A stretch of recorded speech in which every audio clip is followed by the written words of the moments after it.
Joseph Magaletti Jr. was born on the 5th of April 1950 in White Plains, New York. Publicly available information about his childhood and upbringing is extremely limited, leaving few details about his early years. The documented record becomes clearer during adulthood, when his life was marked by instability that would shape the path he followed in the years ahead. As an adult, Magaletti developed a drug addiction that made it difficult for him to maintain steady employment. Because he struggled to keep jobs for extended periods, he gradually became a drifter, moving from one opportunity to another instead of building a consistent career. His employment history reflected this pattern, with temporary work replacing long-term stability. By the 1980s, Magaletti had relocated to Florida.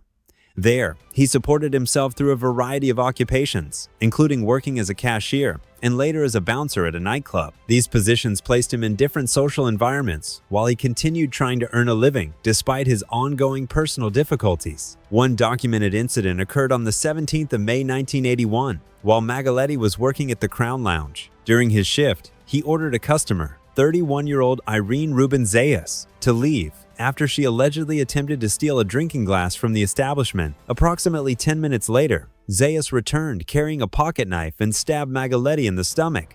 The injuries were described as minor and were not considered life-threatening. According to newspaper accounts published at the time, Zayas allegedly damaged Magaletti's vehicle after being released from jail by smashing its windshield and flattening its tires. The available information does not indicate whether any additional charges were filed against her following those reported acts. It also remains unknown whether this confrontation had any lasting effect on Magaletti or played any role in the crimes that would later become associated with his name. The documented record provides no further conclusions beyond those established facts. On the 13th of October 1985, 28-year-old Denise Marie Stafford was found dead inside her home in Sarasota, Florida. The discovery was made by her husband after he returned home from work. Inside the residence, he found Denise deceased, while their 1-year-old daughter remained alive and physically unharmed. The contrast between the violent crime and the child's safety became one of the notable facts documented during the investigation. Investigators determined that Denise Stafford had been strangled.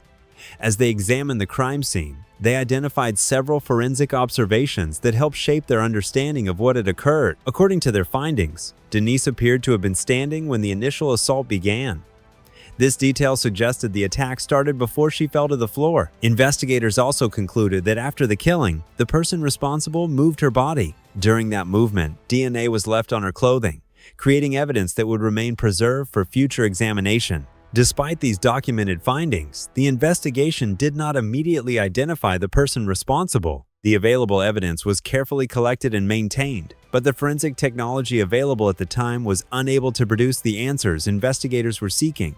As a result, Denise Stafford's murder remained unsolved for many years, leaving the case without a publicly identified suspect. The preserved evidence continued to exist as investigators waited for scientific advances that might provide new opportunities. Although the case did not reach an immediate resolution, the forensic material recovered from the crime scene remained an important part of the investigation. Detectives understood the value of preserving physical evidence, even when existing technology could not fully analyze it. For decades, the murder remained unresolved.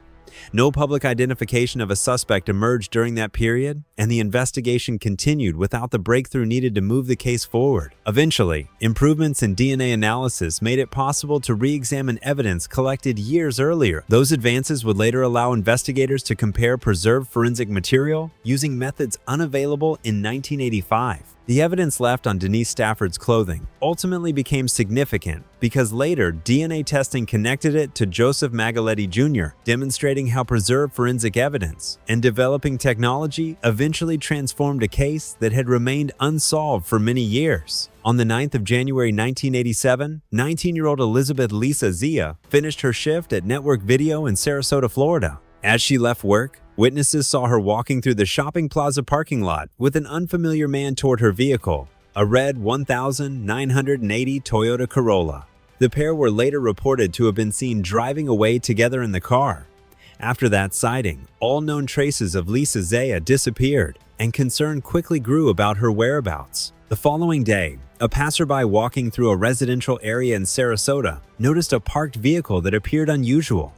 Looking inside, the individual discovered the body of a deceased woman. Authorities responded to the scene and confirmed that the vehicle matched the description of Lisa Zia's red Toyota Corolla. The body was transported for examination, so investigators could establish the victim's identity. One day later, officials positively identified the victim as Elizabeth Lisa Zia. An autopsy later determined that she had been beaten to death. Although investigators gathered evidence and worked to reconstruct the events surrounding her final known movements, the case remained without a resolution. No arrest was made, leaving investigators and Zia's family searching for answers about what had happened after she left work that evening. In the years that followed, Lisa Zia's brother devoted a significant amount of his time to keeping attention focused on her unsolved murder. He discussed the case in interviews and during public appearances, hoping renewed awareness would encourage someone with information to come forward. His continued efforts eventually resulted in the formation of a committee that sought to raise a $10,000 reward for information leading to the identification and arrest of the person responsible for Lisa's death. Investigators also continued pursuing new leads during 1987. In September, the police department released a facial composite of a man they believed could serve as an important witness in the investigation. Authorities hoped someone would recognize the individual and provide information that could assist the case. Despite the public appeal, the man depicted in the composite was never identified or located. Decades later, the murder of Elizabeth Lisa Zia officially remains unsolved. Investigators have continued reviewing the case as part of broader efforts to examine other unsolved crimes connected to Joseph Magaletti Jr. He remains a suspect in Lisa Zia's murder, but he was never charged in connection with her death. As a result, her case continues to stand as an unresolved investigation, awaiting definitive answers through future evidence or investigative developments. Around the 10th of March, 1995, Kathleen Leonard, a 45-year-old nurse employed at a hospital in Sarasota, unexpectedly stopped reporting to work. After several days passed without any contact, concern among her coworkers continued to grow. One colleague eventually notified police, prompting officers to conduct a welfare check at Leonard's apartment. What began as an effort to locate a missing coworker quickly became a homicide investigation. Inside the apartment, investigators discovered Kathleen Leonard's body in her bedroom. The documented condition of the scene revealed that her hands had been bound behind her back with a towel. Investigators also determined that she had been strangled using terry cloth. These observations became central to the investigation, providing detectives with the physical evidence available at the crime scene. Beyond those documented findings, investigators avoided drawing conclusions that could not be supported by the evidence collected during their examination. Approximately 1 week after Leonard's killing, Joseph Magaletti Jr. was arrested in connection with separate criminal incidents that were unrelated to the homicide investigation. Authorities alleged that he had committed burglary and robbery involving the home of a female acquaintance. During those incidents, he was also accused of threatening to kill her. Although these offenses resulted in his arrest, they were not connected to Kathleen Leonard's murder. At the same time, detectives investigating Leonard's death examined evidence recovered from her apartment. Their work identified a strand of hair and palm prints that matched Magaletti, who was Leonard's neighbor at the time. Despite this apparent connection, investigators concluded that the available evidence was not sufficient to support an arrest or murder charge. The physical evidence placed him within the investigation, but it did not meet the standard required to proceed with prosecution for Leonard's death. Rather than closing the investigation, detectives preserved the evidence they had collected. Advances in forensic science were continuing to develop, and investigators recognized that future testing methods might provide answers unavailable through the technology of the time. The hair sample and other evidence remained part of the case file, while authorities waited for scientific techniques capable of producing more definitive results. Although Magaletti remained linked to the investigation through the recovered evidence, he was not charged with Kathleen Leonard murder during this stage of the case.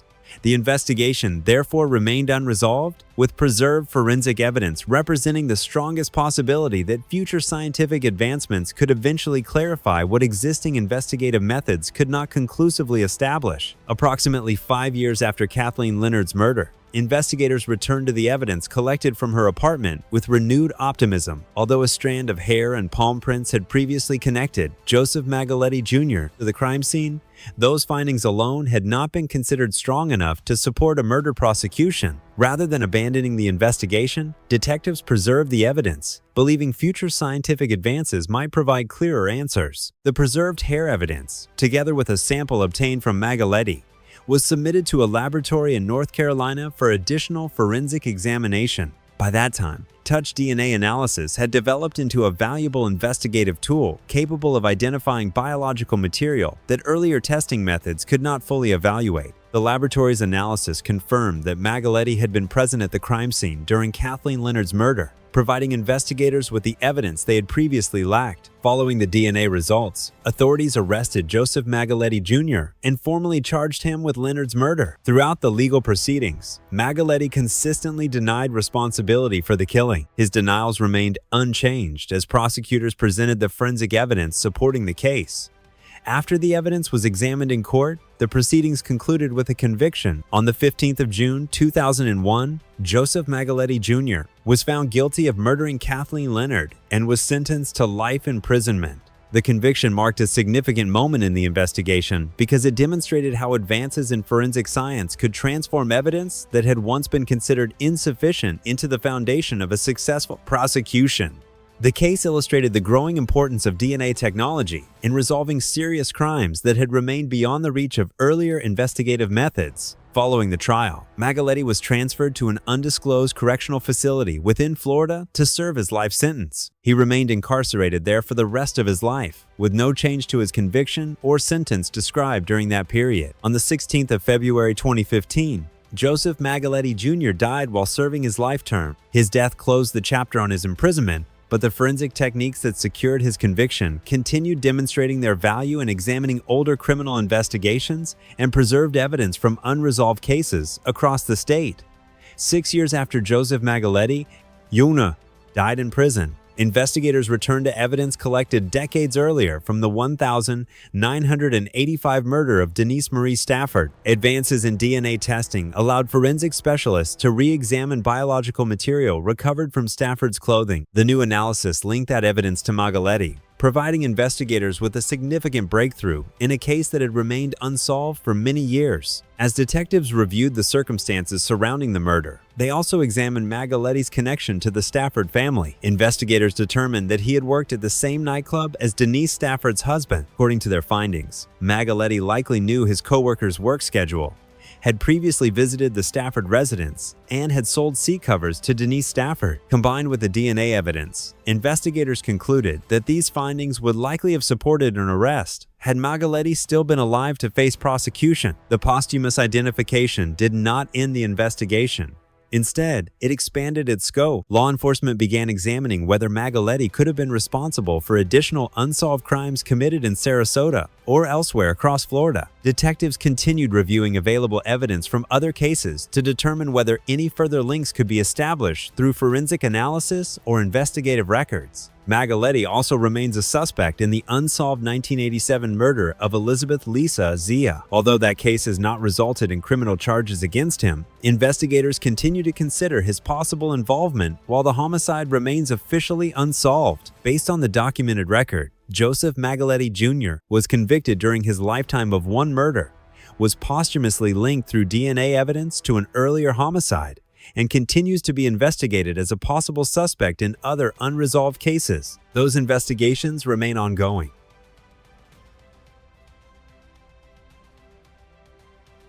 During the 1970s, Sonja Carmen Stone, a mother of one who had recently divorced, moved from Quebec, Canada to Carmel, California, seeking a fresh beginning. She settled into her new community and found employment with Levi Strauss as a sales representative. Her relocation marked a significant change in her life, providing both personal stability and professional opportunity after the end of her first marriage. In 1976, Sonja married Michael Stone.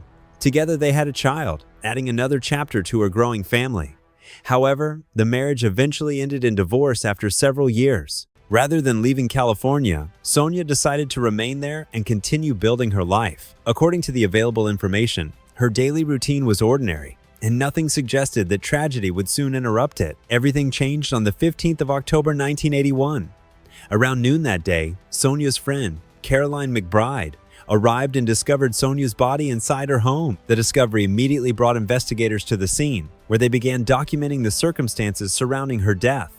Sonja was 30 years old when she was killed. Investigators determined that the homicide had occurred during the early morning hours of October 15, several hours before her body was found. The timeline established that her death had taken place before Caroline McBride's arrival later that day. What had begun as an ordinary morning ended with a homicide investigation, marking the beginning of a case that would challenge investigators for many years afterward. Caroline McBride discovered Sonja Carmen Stone's body around noon on the 15th of October, 1981. Becoming the first person to enter the home after the killing. Despite finding the victim, investigators did not charge McBride as a suspect. Instead, attention focused on documenting every detail inside the residence and determining what had happened during the early morning hours when the murder occurred. The crime scene revealed several important observations. Investigators found signs of forced entry, suggesting that someone had entered the home without permission. They also identified indications that a struggle may have taken place inside the house before Sonja was killed. Together, these findings initially pointed toward the possibility that robbery had been the motive behind the attack. However, the investigation uncovered a significant contradiction.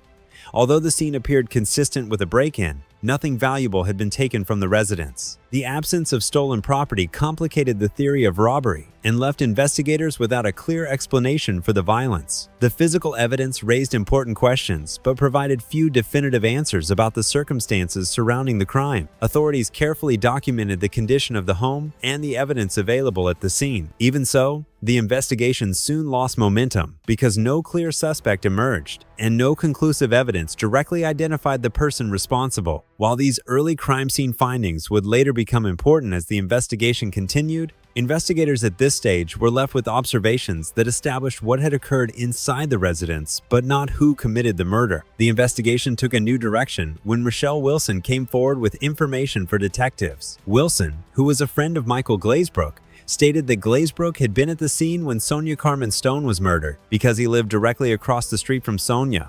Her statement immediately focused investigators' attention on him as a possible suspect. Another detail soon attracted interest. Glazebrook had a scratch on his face, and no clear explanation had initially been provided. Investigators considered whether the injury could have been caused during a struggle with Sonja at the time of the attack. Although the possibility appeared significant, it remained only one element among the available information. At that stage, Glazebrook had no criminal record beyond traffic warrants. Caroline McBride also told investigators that Sonja did not know Glazebrook at all, creating uncertainty about whether any connection existed between them before the killing. The investigation changed again on the 10th of November 1982, when Michelle Wilson withdrew her earlier statement. She explained that the passage of time had left her uncertain about what she remembered regarding the events. Wilson also said that Glazebrook had explained the scratch on his face as the result of an argument at a college.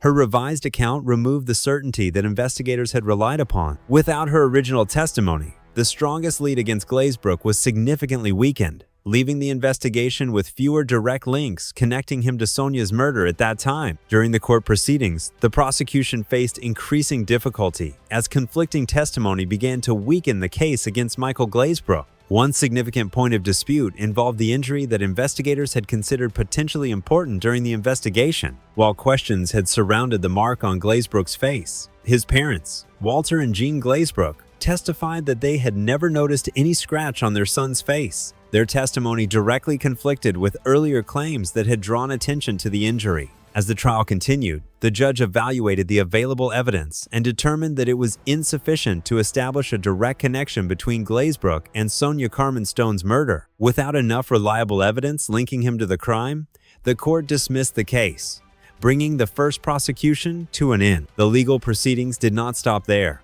Glazebrook was arrested and prosecuted a second time, once again entering a plea of not guilty. However, the second prosecution also failed. This dismissal did not result from a finding that the murder had been solved or disproved.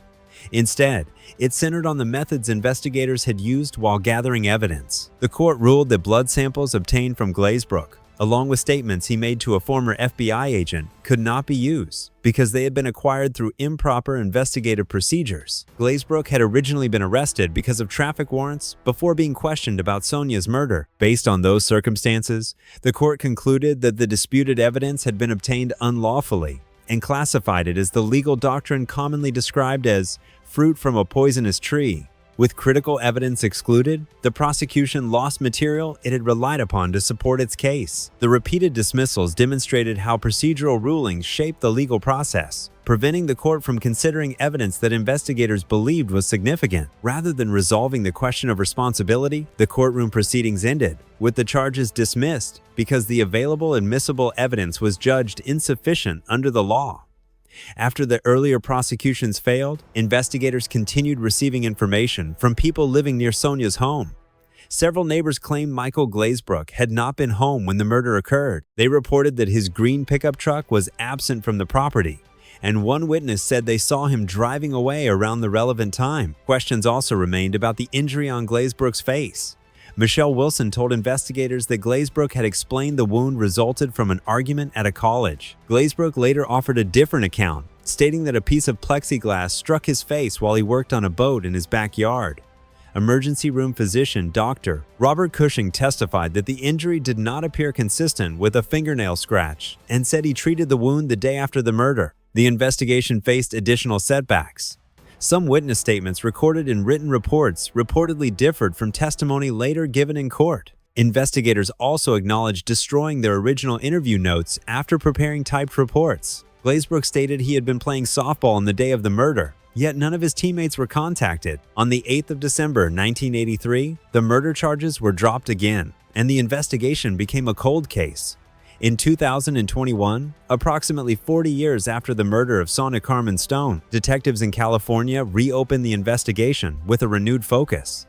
Advances in modern DNA technology allowed investigators to re-examine evidence preserved within Sonja's case file. Based on those forensic developments, authorities concluded they had sufficient grounds to seek another murder charge against Michael Glazebrook. Detectives returned to his home carrying a new arrest warrant, marking a significant development in a case that had remained unresolved for decades. The arrest also included a symbolic gesture connected to Sonja's life. Because she had worked as a merchandiser for Levi Strauss, the detectives involved in the arrest wore denim jeans while serving the warrant. The decision honored her profession while recognizing the long passage of time between the crime and the renewed investigation. At the time of the arrest, Michael Glazebrook was 65 years old. His bail was set at $1 million, and he was held while awaiting trial on the renewed murder charge. The case concluded this chapter with the investigation officially revived, leaving the legal process to determine the outcome based on the evidence presented before the court.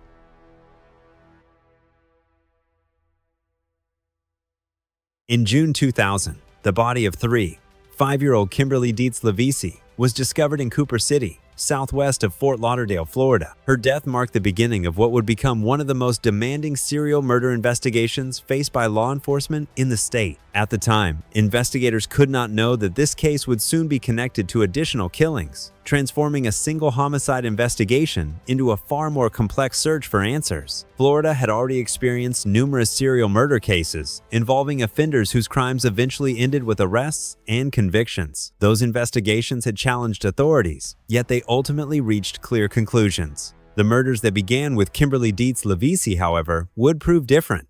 Detectives found themselves confronting an investigation that tested both their persistence and their resources over an extended period. Not long after Kimberly's body was found, another woman was discovered dead under circumstances that immediately drew attention. The appearance of a second victim suggested that investigators might not be dealing with an isolated crime. Instead, the similarities between the cases pointed toward the possibility of a developing pattern that required careful examination. Detectives were forced to consider whether a single offender could be responsible while continuing to follow only the evidence available to them. As the timeline unfolded, the investigation became increasingly complicated. Each new development required detectives to compare evidence, reassess previous findings, and determine whether the crimes shared meaningful connections. Without rushing to conclusions or relying on speculation, investigators focused on establishing facts and building a clearer understanding of the emerging case. What began with the discovery of Kimberly Dietz Lavisi ultimately became the starting point of a prolonged investigation that would challenge authorities for years to come. Sia Demas, a 21-year-old woman was found dead near Dania Beach in the same Florida county where Kimberly Dietz Lavisi's body had previously been discovered. The second homicide immediately added weight to investigators' growing concern that these crimes might not be isolated incidents. Although the victims were found in different locations, the similarities between the cases became increasingly difficult to ignore. Approximately 1 year later, another grim discovery expanded the investigation even further. The body of 4-year-old Jessica Good was found floating in Biscayne Bay, Miami. With 3 women now linked by disturbing circumstances, detectives began examining whether the murders were connected. The passage of time between the discoveries did not lessen the possibility that one offender could be responsible. Instead, each new victim strengthened the need to compare evidence and identify common patterns across the investigations. Authorities recognized that all 3 women shared important characteristics. According to the available information, each victim had been involved in prostitution and had struggled with substance abuse. Those circumstances left them especially vulnerable, making them easier targets for whoever committed the crimes. Investigators focused carefully on these confirmed similarities without drawing unsupported conclusions about any other aspects of the victims' lives. Even after identifying these connections, solving the murders remained an enormous challenge. Detectives still lacked a clear suspect, a decisive forensic breakthrough, or direct evidence capable of linking the 3 killings together. The investigation gradually shifted from examining separate homicide cases to considering the possibility that a serial killer was operating across South Florida. Despite the emerging pattern, investigators remained without the proof needed to identify the person responsible or explain exactly how the murders were connected at that stage. Following interviews with Jessica Good's boyfriend, detectives identified Roberto Wagner Fernandez, a Brazilian citizen living in Miami, as a suspect. This marked the investigation's first significant breakthrough after months of uncertainty surrounding the 3 Florida murders. For investigators, Fernandez represented the strongest lead yet, offering a possible path toward explaining the deaths of Kimberly Dietz Lavisi, Sia Demas, and Jessica Good through documented investigative work. Before authorities could fully pursue Fernandez, he fled from the United States and returned to Brazil. His departure immediately complicated the investigation because Brazil refused to extradite him, citing his status as a Brazilian citizen. Detectives suddenly faced legal and diplomatic barriers that prevented them from bringing their primary suspect back to the United States. As a result, the investigation slowed considerably, while officials worked through international procedures instead, concentrating exclusively on criminal evidence and witness interviews. According to the available investigative information, Fernandez did not remain out of trouble after returning to Brazil. Reports indicated that he continued committing violent crimes, many involving sex workers. Those developments gradually encouraged greater cooperation between Brazilian authorities and American investigators, creating opportunities for information sharing that had previously been difficult to achieve. Even with increased cooperation, however, progress remained slow because the investigation still depended upon coordination between agencies operating under different legal systems. What initially appeared to be the investigation's strongest breakthrough instead became the beginning of years of legal complications. Detectives continued pursuing documented leads while navigating international bureaucracy that repeatedly delayed meaningful progress. Although Fernandez remained the central suspect, authorities could not quickly advance the case, leaving investigators to persist patiently through an increasingly complex cross-border investigation before further developments eventually emerged. In 2011, investigators pursuing evidence connected to Jessica Good's murder believed they had reached another significant breakthrough. Detectives traveled to Brazil with the intention of obtaining DNA from Roberto Wagner Fernandez, hoping forensic testing could strengthen the case. Instead, they were informed that Fernandez had reportedly died in a plane crash in 2005 while traveling from Brazil to Paraguay. Rather than providing closure, the reported death introduced a new layer of uncertainty into the investigation. Detective Scott later stated publicly that investigators believed substantial circumstantial evidence suggested Fernandez might have faked his own death. These statements reflected the investigative team's suspicions and were not presented as established fact. According to Scott, the unusual circumstances surrounding Fernandez's reported death justified continued scrutiny instead of ending the investigation. Investigators also considered Fernandez's personal history when evaluating those suspicions.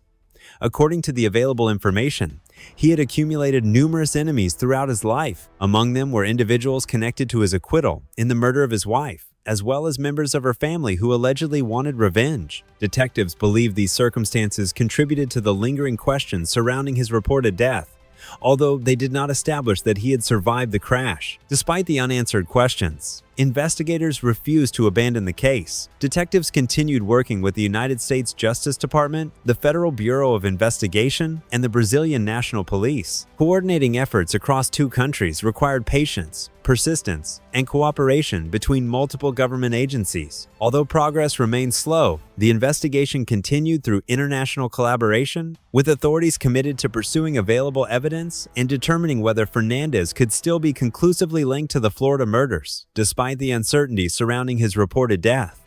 After years of persistence and cooperation between authorities in the United States and Brazil, investigators finally reached the breakthrough they had been pursuing. A Brazilian judge authorized the exhumation of Roberto Wagner Fernandez's body, allowing detectives to obtain DNA that could be compared with evidence collected during the Florida murder investigation. This decision marked the culmination of years of international coordination and careful legal efforts. According to the available information, the DNA profile obtained from Fernandez's remains proved to be highly consistent with the evidence recovered from all three victims. For investigators, the forensic findings provided the strongest confirmation, linking Fernandez to the murders of Kimberly Dietz Lavisi, Cia Dimas, and Jessica Good. Although the evidence answered the central question of the investigation, it arrived long after Fernandez's reported death. Broward County Sheriff Gregory Toney later recognized the determination shown by the investigators who had worked on the case over many years. He noted that some detectives had retired while others had passed away before seeing the investigation reach its conclusion. Even so, they never stopped pursuing the truth so the victims' families could finally learn what had happened to their loved ones. Detective Scott also acknowledged the limits of the outcome. Investigators wished they could have brought Fernandez before a court of law and held him accountable through the justice system.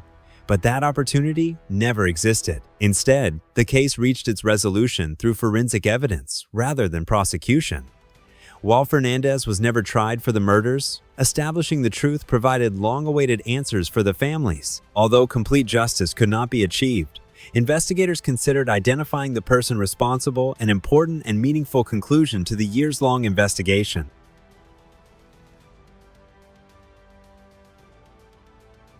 On the 22nd of June 1988, 21-year-old Althea Oakley attended a fraternity party with her boyfriend. For a time, the evening followed an ordinary course. But several hours into the gathering, the couple became involved in an argument. After the disagreement, Oakley decided to leave on her own rather than remain at the party. She began walking home alone, choosing a route she knew well near the University of New Mexico. The path was familiar, making it a routine journey that gave no obvious indication of danger. As Oakley continued toward home, she was attacked. The available information provides no additional details about the assault itself, and the known timeline ends with the fact that her walk home was interrupted by an act of violence. What began as a normal evening with friends had ended in a tragedy that would leave lasting questions behind. Oakley's death became an unsolved case, and the search for answers extended far beyond the immediate aftermath of the crime. Her family was left without an explanation for what had happened that night, while investigators faced a case that remained unresolved. For years, no definitive answers emerged regarding the person responsible for attacking Althea Oakley. The circumstances surrounding her final walk home became the starting point of a mystery that persisted for decades. The events of that June night marked the beginning of a long search for justice, one that would remain unfinished for many years before significant developments finally emerged. Approximately 1 year after Althea Oakley's death, another young life was violently cut short. 18-year-old Kaitlin Arquette had recently graduated from Highland High School and was returning home after visiting a friend's house. She was also the daughter of acclaimed horror and thriller author Lois Duncan.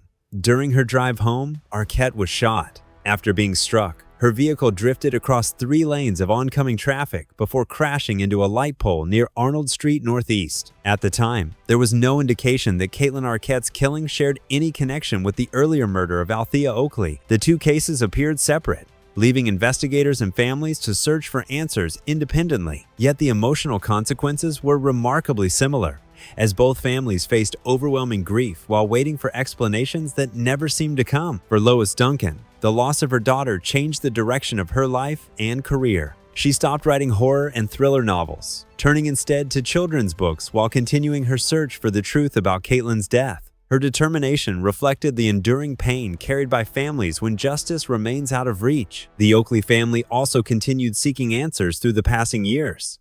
Like the Arquette family, they lived with uncertainty, hoping that one day someone would explain what had happened. For more than 3 decades, both families carried unanswered questions, united not by known connections between the crimes, but by the shared burden of waiting for justice and long-awaited closure.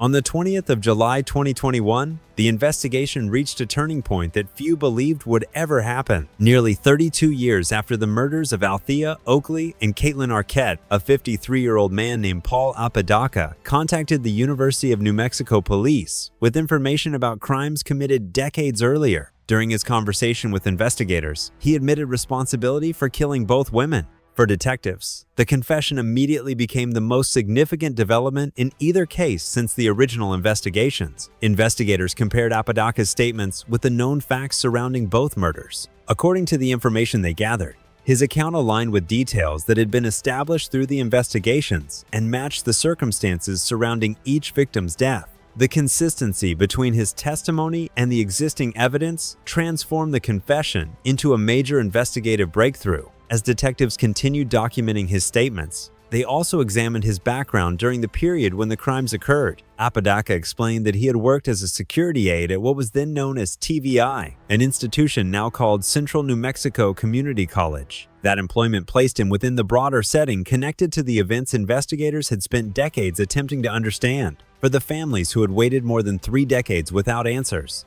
the confession represented a dramatic shift in the pursuit of justice. Instead of separate mysteries with no identified offender, investigators now had a single individual connecting 2 long unsolved homicide cases. The admission fundamentally changed the direction of both investigations, providing authorities with information they believed finally linked the murders through one confessed suspect after years of unanswered questions and continued uncertainty for everyone involved. According to Paul Apodaca's confession, his encounter with Althea Oakley began while he was working as a security aide at what was then known as TVI, now Central New Mexico Community College. He told investigators he noticed Oakley in a parking lot before getting into his vehicle and following her as she walked along Buena Vista Boulevard toward the Lobo parking lot. During that encounter, Oakley reportedly smiled at him and greeted him with a simple hello. Apodaca later described that moment as the worst part of the crime, telling police that she had smiled at him before he attacked her. When investigators asked why he committed the attack,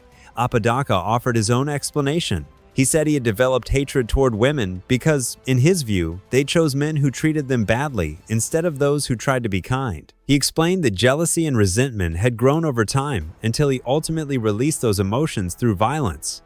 His statement reflected the motive he claimed had driven his actions against Oakley. Apodaca also confessed to killing Kaitlin Arquette.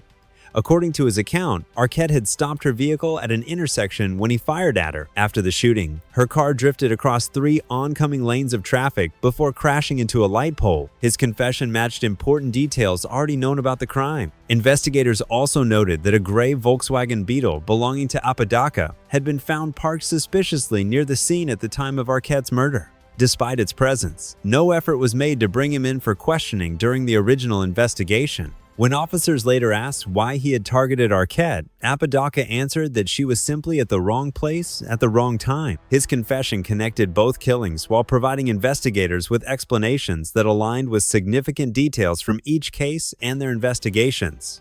Albuquerque Police Chief Harold Medina personally traveled to Taos to meet Althea Oakley's parents after Paul Apodaca's confession brought a breakthrough in the decades-old investigation. Medina had a personal connection to Oakley's legacy, having received a scholarship established in her name in 1990. When he arrived, Oakley's mother believed he had come to tell the family that the case had been closed without answers. Instead, he delivered the news they had waited more than 30 years to hear. The confession had finally identified the person responsible, providing long-awaited closure after years of unanswered questions.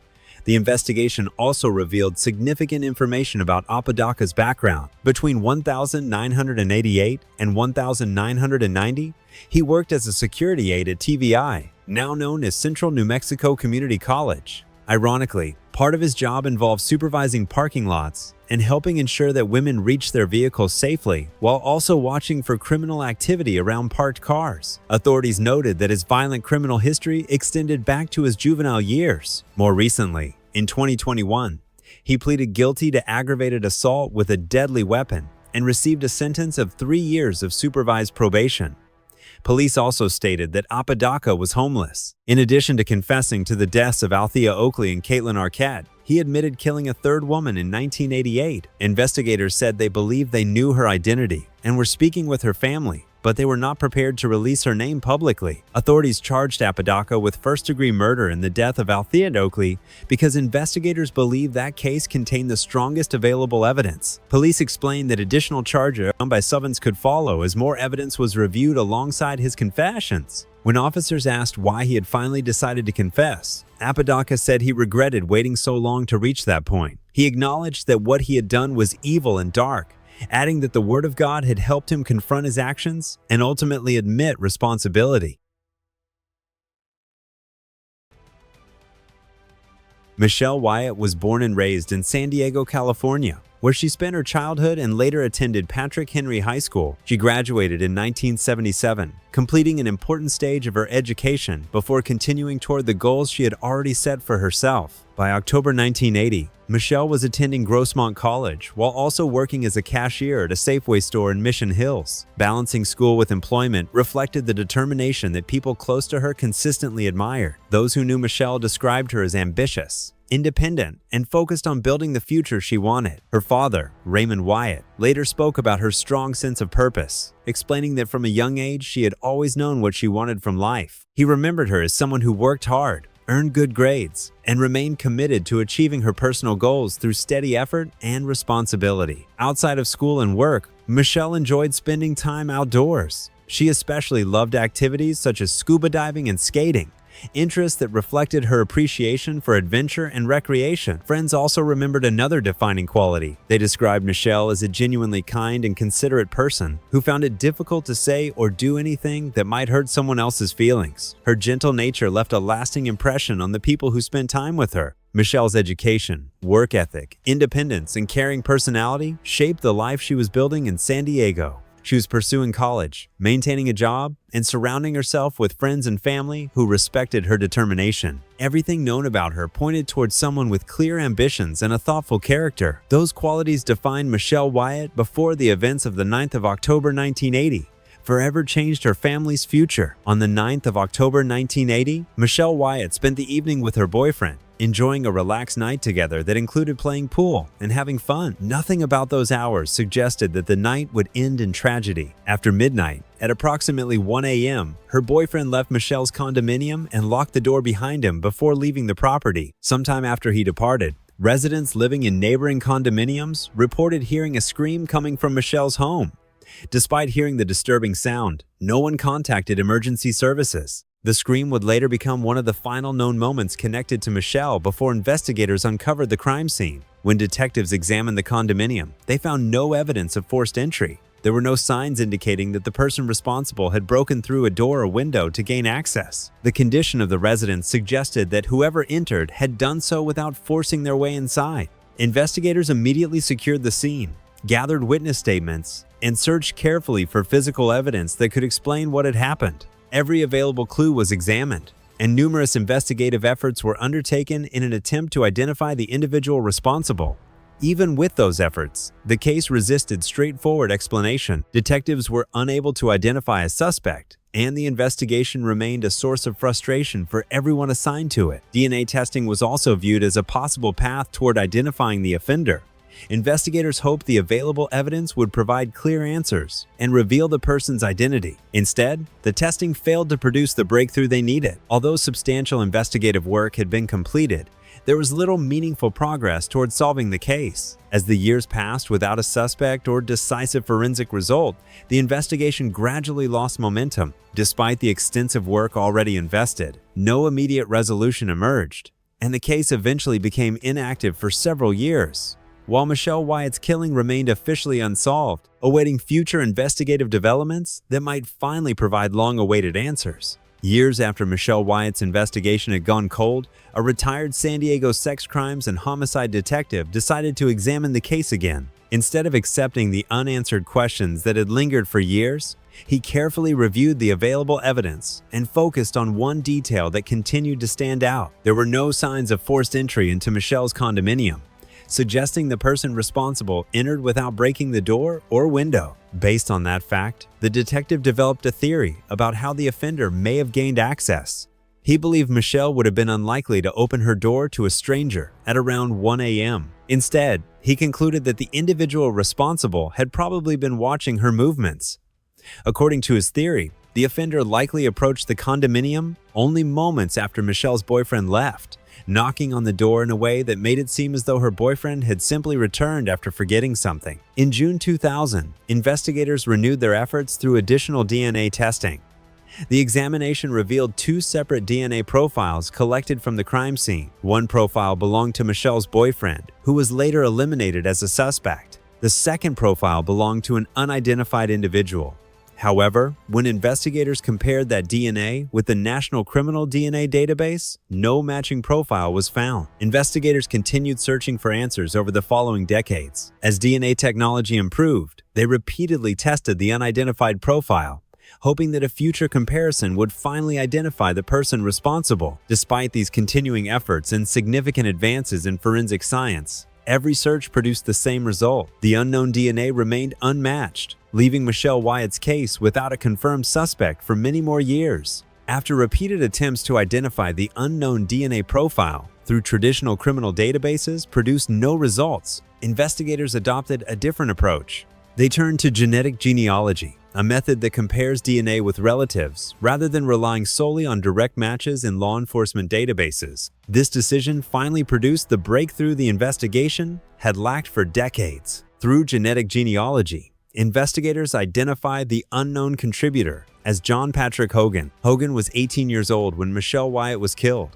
Although investigators had finally identified the suspect, an arrest was no longer possible. Hogan had died 17 years earlier, at the age of 42, from a drug overdose on the 9th of October 2004. His death meant the investigation could establish responsibility, but it could not proceed through a criminal prosecution. To confirm the identification, investigators contacted Hogan's relatives, who voluntarily provided DNA samples. Those samples allowed detectives to verify that Hogan was the individual connected to the crime scene evidence. Once his identity had been confirmed, investigators assembled the available background information about his life. They learned that Hogan had been born in Arizona and had previously lived in the same condominium where Michelle Wyatt would later be killed. He had moved there during the 1970s and still maintained friendships within the condominium complex at the time of the crime. Investigators also determined that Hogan had recently joined the Air Force. He spent a brief period stationed in New Mexico, and during the time surrounding the crime, he was traveling between his birthplace of Arizona and California. These findings completed the identification process, providing investigators with the answers that years of conventional DNA testing had been unable to deliver through earlier investigative efforts alone. After investigators identified John Patrick Hogan through genetic genealogy, the case reached its official conclusion. Detective Lieutenant Tom Seaver stated that Hogan was responsible for Michelle Wyatt's sexual assault and murder. He made it clear that if Hogan had still been alive, he would have been arrested and prosecuted for the crimes. Although investigators finally identified the person responsible, Hogan had died years earlier, making criminal proceedings impossible. For Michelle Wyatt's parents, Raymond and Louise, the announcement brought emotions that were difficult to reconcile. Both were around 80 years old and had spent most of their lives searching for answers about their daughter's murder. After decades without knowing who had taken Michelle's life, they finally learned the truth. At the same time, they realized they would never have the opportunity to confront the man responsible because he was already dead. Louise Wyatt expressed her feelings openly. She said that although Hogan was dead, she wished she could have spoken to him personally. She explained that she felt horrible about the ending, reflecting the sadness that remained despite the investigation's resolution. Even so, Michelle's parents were deeply grateful to the detectives who refused to abandon the case. For more than 40 years, investigators continued pursuing evidence when many others might have stopped, although no arrest could ever be made. Identifying Hogan finally answered the family's long-standing questions. Through persistent investigative work and genetic genealogy, Michelle Wyatt's case was ultimately resolved, providing her family with a measure of long-awaited closure. If you'd like, I can also generate the other sections to their exact required word counts.